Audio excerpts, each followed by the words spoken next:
verdadeira propriedade, sobre o emprego da riqueza, o desprendimento dos bens terrenos e a transmissão da riqueza. A gente vai dar uma faladinha assim num geral, porque o tempo é curto, né, e não tem como se estender muito. Mas vamos tentar entender um pouquinho, né? Quando Jesus está em Lucas 13:16, ninguém pode servir a dois senhores, porque odiará um e amará o outro, ou se prenderá a um e desprezará o outro. Não podeis servir simultaneamente a Deus e a Mamon. Essa palavra odiar aqui, como vem, né, é forte, é um sentido que vai gostar mais de um ou do outro, não necessariamente o ódio como nós conhecemos hoje, né? Então, nos fala aqui no outro sobre a salvação dos ricos. Pelo que fala no Evangelho, pelo que a gente lê, dá a impressão que as pessoas ricas não vão se salvar, né, no sentido que fala o Evangelho de merecer uma vida melhor, de ir para um mundo superior, né, de ter o céu, como a gente costuma falar, né? E a gente estudando o Evangelho, a gente sabe que não é assim. Nesse caso, Deus não seria justo. Por que ele daria riqueza para uns, materiais, e pobreza para outros, e esses que são ricos não iam merecer o céu? Se tanto na parte das pessoas ricas como das pessoas pobres, tem pessoas boas e pessoas más. A bondade e a maldade não está nos valores que a gente tem financeiro, e sim em nós espíritos, né? Aquilo que a gente traz conosco. Então, não seria justo. Mas a prova da riqueza, ela é uma prova muito difícil. Por isso que Jesus se referia que é mais difícil o rico entrar no reino dos céus, né, do que passar um camelo no buraco de uma agulha, que a gente sabe que não é o camelo animal, e sim uma corda que era feito com os pelos dos animais, né? Então não seria justo. E as provas, né, a riqueza, na verdade, ela não é uma condenável, né? Se fosse, Deus não teria dado. Deus não teria permitido que a gente tivesse, as pessoas têm, eu não tenho, graças a Deus, nessa encarnação. De repente já tive em outras, né? Não sei como é que eu usei, por isso que nessa eu vim com bastante dificuldade. E talvez não tenha usado bem, né? Então ela não é um erro em si, ela não é para nos prejudicar, e sim para nos auxiliar. Só que ela é mais perigosa, né? Ela é bem mais perigosa do que a prova da miséria, da pobreza, porque o dinheiro muitas vezes mexe com o orgulho da pessoa, mexe com o egoísmo, mexe com a vaidade. Muitas vezes aquela pessoa que a gente conhece, que é bem pobre, e de repente ou tira numa loteria, ou recebe uma herança de um familiar que nem sabia que tinha, e se torna uma pessoa diferente do que era, se torna egoísta. Ele parece que tem medo de perder aquilo que recebeu de novo e ficar pobre outra vez, e se agarra naquele dinheiro de uma maneira assim, naqueles bens, sem oferecer nada para ninguém, sem ajudar ninguém, né? E às vezes nem a si mesmo. Às vezes eles põem aquele dinheiro no banco ou aplicam e não usam. Então se tornam pessoas muito egoístas em função dos valores recebidos. Mas não são todos, né? Mas alguns sim acontece. Por isso, então, que é uma prova difícil a prova da riqueza, né? Porque a pessoa, muitas vezes, se torna um empecilho para o progresso espiritual. E quando Deus dá a prova da riqueza para o ser humano, é para que ele possa usar bem esses valores, para que ele possa trabalhar com o dinheiro de maneira a fazer com que todo o nosso planeta ele vai evoluir também, junto conosco, né? É fazer com que cresçamos, com que possamos produzir cada vez mais e que todos tenham benefício desses valores. Não é para guardar, mas também não é para sair dando para todo mundo. Eu vou lá, eu recebi uma herança de 100 milhões, eu vou dar 5 para um, 10 para outro, 1 para outro, e de repente eu não tenho mais nada e vou começar a até pedir, né? Não é assim que funciona, né? O dinheiro, não, a gente auxilia, sim, faz a caridade, leva o alimento, o que for necessário para quem precisa, e até em valores, se for o caso, mas quando se tem uma quantidade grande, né, de valores, é para ser aplicado de forma a gerar empregos para que, em vez de dar esmola, nós ofereçamos emprego para as pessoas. As pessoas precisam trabalho, precisam desenvolver o seu potencial, os seus dotes, aqueles dons, aquelas virtudes que Deus colocou em todos nós. E o trabalho é essencial para todos nós.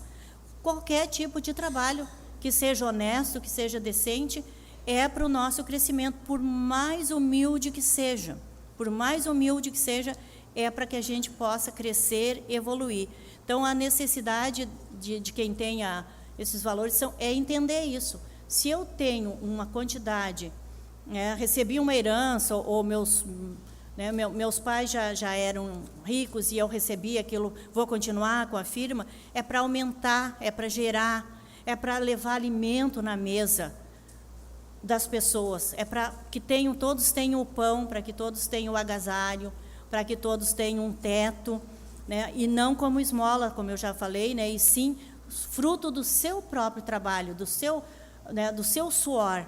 Então, nós podemos ter aquela alegria de saber que nós temos as coisas porque nós lutamos, porque nós trabalhamos, e termos conforto, e termos o que é bom, que a gente sabe que é necessário, que a gente precisa, que é que não gosta de ter uma casa bonita, arrumadinha, de ter um carro bom, com o nosso suor honesto, isso é justo, isso é válido, né? E nós temos que buscar, sim, porque todo mundo gosta de conforto, todo mundo gosta de estar num ambiente bom. Nós aqui mesmo, ainda falei agora há pouco com os grupos de estudos, né? Para nós mantermos esse conforto que nós temos aqui, podem olhar para a nossa casa, todas as peças, nós não temos luxo aqui dentro, mas conforto sim, porque a gente precisa de ter um bom ventilador, ou agora, ultimamente, nós, graças a Deus, temos o ar-condicionado, que nos permite estarmos aqui confortáveis, né, sem estarmos passando mal de calor ou de frio, né? Isso é muito bom, isso é necessário, mas para isso precisa do dinheiro. Então, o dinheiro não é errado, nós temos, né? Nós temos que pagar as contas no fim do mês, nós temos que manter os nossos compromissos, né? Então, ele não é uma coisa que seja contrária à lei de Deus, ele só é empecilho para o nosso crescimento quando nós usamos mal. Se nós usamos só para nós, se nós não olharmos para o nosso próximo, se nós não auxiliarmos quem precisa, se não podemos gerar empregos, que a gente possa, então, auxiliar de outras maneiras, mas sempre usando tudo o que nós temos, todos as nossas virtudes, para auxiliar todos que vêm até nós, a todos que precisam de ajuda, né? E a pobreza também, né? Então, ela nos é dada no sentido eu digo pobreza no sentido daqueles que pobres a maioria da população é. Eu digo no sentido da miséria, aqueles que não têm o que comer, aqueles que não têm onde morar, aqueles que vivem nos casebres, que falta o pão, que precisa da caridade do próximo. É uma prova também, né? Tanto quanto a prova da riqueza. Então, a da riqueza é para testar o orgulho, a humildade, a vaidade, para que a pessoa mexa com sentimentos de caridade, para que olhe o próximo como um irmão que precisa de ajuda, né? Como um irmão nosso, filho de Deus, que momentaneamente está passando por uma dificuldade, ou essa é a encarnação, né? Ele escolheu, ou foi necessária essa prova. E já a da miséria também, é para testar a nossa humildade, a nossa resignação, a nossa paciência, porque muitas vezes nós estamos colhendo o que plantamos.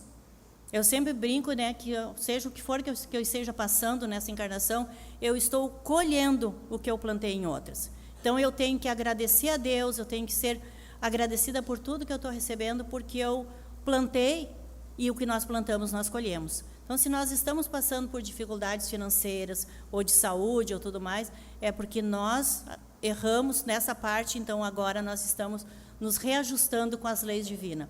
Então, tanto a prova da riqueza como a prova da pobreza são provas difíceis, que nós temos que buscar no conhecimento, no Evangelho, né, buscar esse entendimento do porquê nós passamos por essas dificuldades, para aceitarmos com resignação, com fé, com esperança, com coragem. E aquele que está, né, com a prova da riqueza, saber usar bem, saber gerar o emprego para pôr o pão na mesa dos seus irmãos. Então, dessa maneira, a gente vai vencendo essas provações, né, essas encarnações que nos foram dadas para que a gente possa crescer, né, e evoluir. Aqui também nesse capítulo que nos fala sobre Jesus na casa de Zaqueu, Zaqueu era um cobrador de impostos, né, e os cobradores de impostos, como até hoje, são muito... ninguém gosta, né, dos coitados, é o trabalho deles, mas as pessoas não gostam, estão cobrando impostos. Quem é que gosta de pagar imposto, né? Se fosse justo e viesse o retorno, né, na saúde, na educação, a gente até ficaria feliz, né, mas infelizmente ainda não é assim, justamente por causa da ganância de quem tem o poder, de quem tem, né, o dinheiro na mão, de quem comanda. Eles ainda não entenderam que esse comando, que esse poder é para auxiliar o todo e não para auxiliar apenas eles e a família, né? Um dia eles vão entender. Mas Zaqueu aqui entendeu. Quando ele conheceu Jesus, quando ele ficou sabendo dos ensinamentos, ele disse que ele ia dividir o que ele tinha com todos aqueles a quem ele tinha prejudicado, que ele ia dar em dobro para aqueles que ele tirou, ele ia dar em dobro, né, os valores que ele tirou. Então, esse já conseguiu entender, então ele estava salvo daqueles erros que ele cometeu, né, já estava merecedor das bênçãos de Jesus, porque ele soube entender a palavra e colocar na sua vida para, dali em diante, ele fazer diferente. Com certeza ele ia continuar cobrando os impostos, mas ele já não seria aquela pessoa rigorosa, aquela pessoa que tirava tudo que a pessoa tinha, se ela não pudesse, né, pagar. Ele tirava os bens, na época eles tiravam até os familiares e vendiam, né, como escravos. Com certeza depois disso ele se modificou, né, porque ele entendeu a palavra de Jesus. E quando fala também no item 3, que nos fala de preservar-se da avareza, também até a gente já falou sobre isso, né? Muitas pessoas recebem uma herança, ou até mesmo trabalharam, então ele diz, não, eu trabalhei, é o meu suor, eu não ajudo ninguém, eu não faço nada por ninguém, porque eu trabalhei. Sim, justo, a gente trabalha, é justo que a gente usufrua, que a gente busque o melhor para nós, mas também não podemos ser assim. Muitos não trabalham porque não têm, às vezes, capacidade física, mental, às vezes não consegue fazer um curso, né, vem de uma família muito pobre, ou tem dificuldades até psicológicas, né? Então, tudo isso a gente tem que analisar, e todos aqueles que a gente puder auxiliar, sim. Não é, como eu disse no começo, pegar o dinheiro que nós temos e distribuir e ficar sem nada, mas também não é negar a ajuda a quem precisa. Nós temos que ter o bom senso, o equilíbrio nesses dois itens, né? Não sermos, né, exagerados no doar, porque o doar, como eu falei, o melhor que nós podemos fazer é auxiliar a pessoa no sentido de busca do emprego, de busca de um curso para poder futuramente ter um emprego melhor, né? Mas também não vamos ser aquelas pessoas que se negam a ajudar porque é um vagabundo, não quer trabalhar. Aí nós estamos julgando um irmão nosso, um filho de Deus, né? E o julgamento também não está nos ensinamentos de Jesus. Ele não nos ensinou a julgar, e sim a olhar para o próximo como um irmão, a olhar para o próximo como uma pessoa, no caso, se é necessitado, como um necessitado, e auxiliar na medida em que nós pudermos auxiliar. Quando não podemos auxiliar financeiramente, auxiliemos com uma prece, com uma palavra amiga, com um abraço, né, com um sorriso. São muitas maneiras que nós temos de ajudar os nossos irmãos. Aqui no item 5, então, tem a parábola do mal rico, né, que era aquele homem rico que se vestia, né, havia de púrpura e linho, e se tratava magnificamente, como diz aqui, todos os dias. Todos os dias tinha banquete, todos os dias tinha alimentos maravilhosos na sua mesa. E Lázaro, deitado na sua porta, cheio de úlceras, né, cheio de dores, cheio de sofrimento, maltrapilho e com fome, esperando que caísse uma migalha da mesa dele para ele se alimentar. E nem isso ele recebia, né? Nem isso o rico dava a ele. Morreram os dois, saíram os dois do corpo físico, né, porque morre só o corpo, e Lázaro foi, vamos usar o céu e o inferno, né, que é o termo que nós mais conhecemos. Lázaro foi para o céu e o rico foi para o inferno. Por quê? O que é o inferno, né, e o que é o céu? O céu é o sentimento de dever cumprido, é o sentimento de paciência, de resignação, de aceitação, de entendimento das leis divinas, de entendimento das nossas dificuldades, né, do porquê nós passamos isso e aquilo. É ser grato a Deus até pelo sofrimento que passamos. Então, nós estamos no céu mesmo que estejamos sofrendo. Lázaro sempre foi grato, Lázaro nunca se revoltou, ele nunca achou ruim a vida que ele levou, ele aceitou com humildade todo o sofrimento dele. E já o rico, né, que se tratava muito bem, estava no inferno porque ele estava, então, entendendo o erro cometido. Ainda bem que ele já conseguiu entender logo em seguida ao desencarne. Ele entendeu que ele errou, que ele tinha que ter auxiliado, que ele tinha que fazer o bem. E ele pediu a Abraão, né, que estava com eles, que mandasse Lázaro auxiliar, que ele estava lá no calor, né, de dor, de sofrimento, que era o inferno que a gente cria para a gente, porque é esse o inferno que existe. E Abraão disse que não, que Lázaro não poderia passar para o lado que estava o rico, e nem o rico para o lado do Lázaro, porque ali havia um abismo muito grande entre eles. E o que é esse abismo? Na verdade, não é um abismo como a gente conhece, né, uma secretária, não. É um abismo, uma distância espiritual muito grande.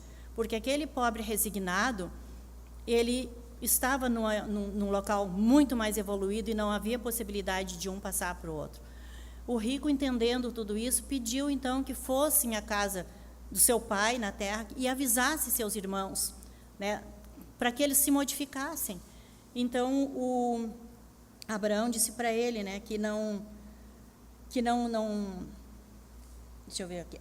Eu então te suplico, pai Abraão, que mandes à casa de meu pai, onde tenho 5 irmãos, a dar-lhes testemunho dessas coisas, a fim de que não venham também eles para esse lugar de tormento. Já mexeu o sentimento dele, né? Ele já começou a pensar nos seus irmãos, pelo menos, né? Abraão lhe retrucou: eles têm Moisés e os profetas, que os escutem, como nós temos o Evangelho, e nem sempre nós escutamos, né? Não posso, pai Abraão, disse o rico. Se algum dos mortos for ter com eles, farão penitência. E o Abraão disse para ele: eles não ouvem a Moisés e nem aos profetas, também não acreditarão ainda, mesmo que algum dos mortos ressuscitem. E sempre foi, e é bem assim com a gente também, né? Muitas vezes, enquanto a gente não passa pela dor, enquanto a gente não passa pelo sofrimento, a gente não entende certas coisas. A gente precisa, às vezes, passar para poder entender, para poder aceitar. E aí ele se preocupou, então ele já mereceu um pouquinho de auxílio, aí ele já evoluiu, né, um pouquinho, preocupando-se com os seus. Mas ele teria ainda que responder, né, pelos seus atos, e provavelmente ele teria, então, na próxima encarnação, ou, como Deus é justo e sempre quer o nosso bem, muitas vezes ele nos deixa novamente com a prova da riqueza, para ver se a gente modificou e utiliza bem. E se a gente não tem essa possibilidade, né, se ele percebe que nós ainda somos fracos, então nós vamos ter a prova da miséria para sentir na pele aquilo que nós víamos os nossos irmãos passando e não auxiliávamos de maneira nenhuma. Então, sempre tem uma razão de ser quando nós vemos as dificuldades nossas ou de nossos irmãos, né? O que não deve nos impedir de ajudar e muito menos de julgar, né? Mas que há uma razão, que há um porquê, sempre há. E assim, neste caso aqui, Lázaro era um espírito humilde, era um espírito resignado, paciente, mas nós vemos muitas pessoas pobres, miseráveis mesmo, né, passando muita necessidade e muito orgulhosas, e não se modificam, e não aceitam muitas vezes uma ajuda, não aceitam um conselho, né? Então não é, como eu disse no início, não é o dinheiro ou a pobreza que nos torna melhores, nos auxiliam em algumas coisas, mas isso é nosso, é espiritual, é o que nós somos, que nós vamos trazendo e vamos colocando à vista, né, de todos no nosso dia a dia, né?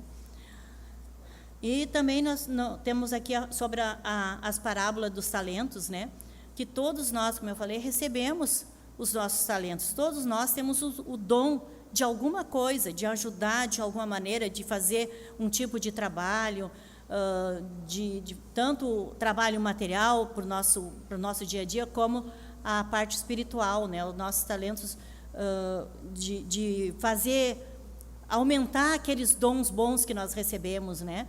Muitas vezes a gente acha, eu não sei fazer nada, eu não tenho talento nenhum, eu não sirvo para nada. Todos nós temos muitos talentos. Basta que a gente descubra, basta que a gente saiba buscar em nós o que nós podemos fazer no sentido da caridade, do auxílio, e que a gente possa colocar isso à disposição. Mas muitas vezes a gente se acomoda e a gente deixa que os nossos talentos se enterrem. Depois, então, na encarnação seguinte, nós vamos responder igual. Nessa parábola, é uma parábola grande, eu não vou ler, mas eu convido os irmãos a lerem depois, né, esse capítulo e essa parábola, e vamos ver onde é que nós estamos enterrando nossos talentos, nós estamos deixando de fazer a nossa parte, de fazer o nosso trabalho. Porque depois, quando nós retornar para o lado de lá, nós vamos ver, puxa, eu podia ter feito isso, podia ter feito aquilo, não dependia de valores, né, e eu não fiz por comodismo, por achar que eu era incapaz, por preguiça mesmo, muitas vezes. Às vezes é mais fácil a gente ficar em casa, olhando uma novela, né, olhando um filme, dormindo, ou até indo para a casa do vizinho fazer uma fofoquinha, do que praticar a caridade, né? Então, a gente tem que pensar bem o que eu estou fazendo da minha vida, de que maneira eu estou usando esse tempo que Deus me permitiu aqui na Terra, esses dons que Ele me deu, que todos nós temos, não vamos achar que não, porque todos nós temos, né? E nós temos que saber usar e usar muito bem. E falando aqui, então, né, sobre a utilidade providencial da riqueza, eu já falei, né, as provas da miséria e da riqueza, né, que nós temos que saber usar. E aí, mais uma vez repetindo, né, o que foi dito no Evangelho. Se a riqueza é causa de muitos males, se exacerba tanto as más paixões, se provoca mesmo tantos crimes, não é a ela que devemos inculpar, mas ao homem que dela abusa, como todos os dons de Deus. Pelo abuso, ele torna pernicioso o que lhe poderia ser de maior utilidade. Então, sempre é o abuso que faz com que a gente se prejudique. Não os dons que nós recebemos, não a prova da miséria ou da riqueza, e sim o que nós fazemos com aquilo que nós recebemos. É isso que vai nos elevar a um plano espiritual melhor, ou vai nos rebaixar, né, para um lugar de dor e de sofrimento. E a escolha é nossa. Para isso, Deus nos deu o livre-arbítrio e Ele deixou que nós decidíssemos. Caso contrário, nós seríamos robôs. Se nós fôssemos fazer tudo aquilo que estava escrito, veio escrito, e nós fôssemos seguir, então nós não teríamos a liberdade de escolha, né? E nós temos como escolher, fazer o bem ou fazer o mal. Também sobre a desigualdade das riquezas, né? Como também já falei sobre isso, né? Por que uns são pobres e outros são ricos? Porque cada um, então, tem uma missão. A minha missão dessa vez foi ser rica e usar bem o dinheiro que eu recebi. Na outra encarnação, de ser pobre e saber valorizar aqueles que sofrem, saber como auxiliar aqueles que têm dificuldades financeiras, porque eu já senti na pele aquilo, então eu vou poder auxiliar melhor. Então, é para que cada um sinta mesmo, em si mesmo, os sentimentos, aquilo que é bom e aquilo que é ruim, para saber usar bem esses dons que nós recebemos. Então, por isso, também tem essa desigualdade, para que todos saibam aproveitar.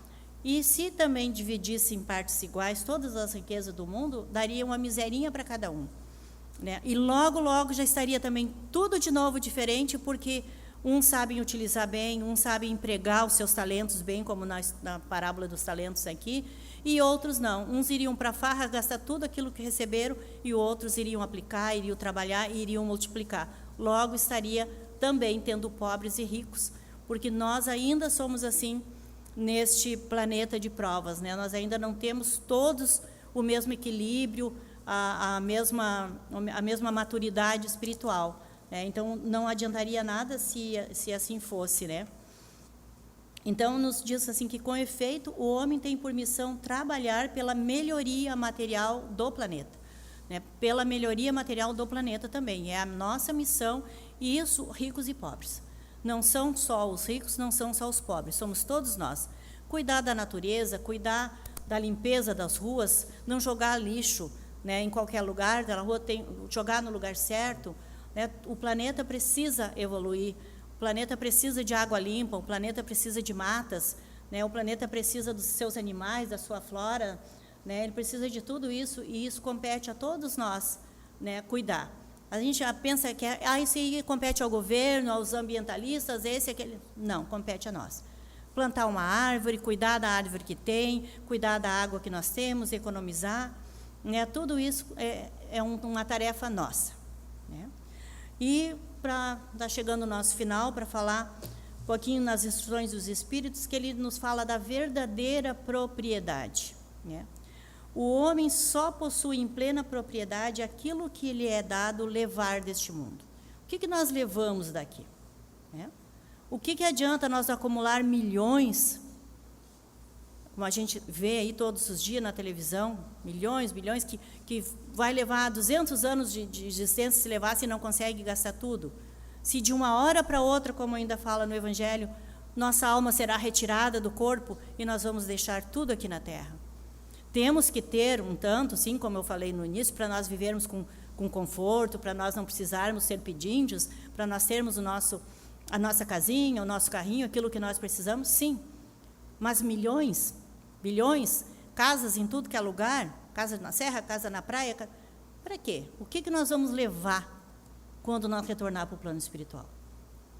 Nós vamos levar só aquilo de bom ou de ruim que nós fizemos, igual o Lázaro e o rico.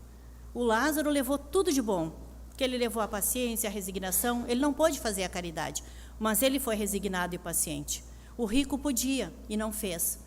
Então, cada um está no lugar que merece, porque nós levamos aquilo que nós merecemos, aquilo que nós fizemos por merecer aqui na Terra. Então, nós vamos levar o bem que nós fizemos, a caridade que nós praticamos, o amor que nós doamos, às pessoas, à natureza, aos animais, às crianças, né? A palavra amiga que nós demos para alguém, uma prece em favor de alguém. André Luiz conta, né, no seu livro, que a única pessoa que fez uma prece por ele foi a única pessoa que ele ajudou em vida. E aquela pessoa fez uma oração e aquilo fez um bem enorme para ele. Imagina nós lá no meio do sofrimento e alguém faz uma prece por nós, por um bem, por um ato que seja, que nós tenhamos praticado, e aquilo vai ser um refrigério naquele momento, e nós vamos poder, então, ter consciência para pedir ajuda, para pedir o socorro e receber essa ajuda, esse socorro. Então, a gente tenha consciência, vamos sim trabalhar, vamos sim buscar o nosso conforto, vamos sim buscar dar o que a gente tem de melhor para os nossos familiares, né, para os nossos netos, para os nossos filhos, mas sem exageros, sempre mostrando para eles os dois lados, né? O lado material e o lado espiritual, e que a gente não dê valor excessivo ao material. Que é isso que Jesus quer dizer. Não nos afadiguemos pela posse do ouro, não vamos querer ficar só pensando na parte financeira e esquecer tudo mais. Muitas vezes as pessoas esquecem a família, esquecem os amigos, não visita ninguém, tem um familiar enfermo, nem vai porque é capaz de pedir dinheiro emprestado, então nem vou visitar, está numa situação difícil, né? Isso aí é um egoísmo tão grande que só vai trazer dor e sofrimento para nós próprios, né? Não é para aquele que está sofrendo, porque, aquele, como eu digo, está colhendo, mas nós vamos sofrer na hora de responder por isso. Nosso tempo já está encerrando, e no livro Chico Xavier, o Livro da Esperança, no Espírito de Emmanuel, ele tem uns textos aqui que ele nos fala sobre o dinheiro, né? Que muitas vezes a gente culpa o dinheiro pelos erros e não é bem assim. Então, o Chico nos fala assim, né? Não digas que o dinheiro é a causa dos males que atormentam a terra. Se contemplas o firmamento, aceitando a sabedoria infinita, que plasmou a grandeza cósmica, e se te inclinas para a flor do valado, crendo que a infinita bondade não ofertou, não ignores que a providência divina criou também o dinheiro de que dispões.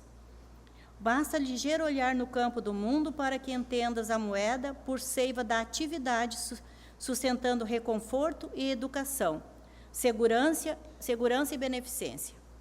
O pão extingue a fome, o dinheiro ajuda a produzi-lo. O livro espanca as trevas do espírito, o dinheiro protege-lhe a expansão. A veste agasalha o corpo, o dinheiro auxilia a entretecê-la. A casa abriga, o dinheiro apoia-lhe a construção. O remédio socorre, O dinheiro incentiva-lhe o preparo. A caridade suprime a penúria. O dinheiro assegura-lhe as manifestações. Dinheiro na estrutura social é comparável ao sangue no mundo orgânico. Circulando garante a vida e parado acelera a morte. Valores amoedados, sejam em metal ou papel, são sementes de realização e alegria. E observe-se que ninguém está impedido de multiplicá-las nas próprias mãos, através do trabalho honesto. É por isso que a doutrina espírita nos ensina a encontrar no dinheiro um agente valioso e neutro, a pedir-nos emprego e direção. Dá-lhe a passagem para o reino do bem, agindo e servindo-te dele, a benefício de quantos te partilham a caminhada, e estarás em conjunção incessante com o suprimento divino, que te abençoará a prosperidade e te resguardará a presença na terra, por onde viva no eterno bem.